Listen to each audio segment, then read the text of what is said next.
Russia keeps losing a lot of equipment. One of the single most lost equipment is Russia's BMP-2, having massive amounts being deployed at the front line and with poor armor makes this vehicle a prime target to take out. With over 800 losses and climbing, many are targeted by artillery, drones and mines as seen.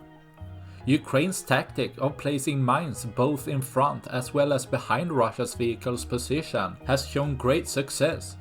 Ukraine does this by shooting artillery mines behind Russia's transport route, making a retreat even more chaotic as vehicle after vehicle gets hit by a mine.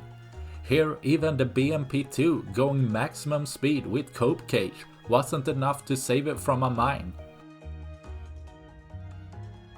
breaking down to then completely explode, leaving one less for Russia to use. That's all I had for this video. Please like and subscribe for more. Thanks for watching. Bye.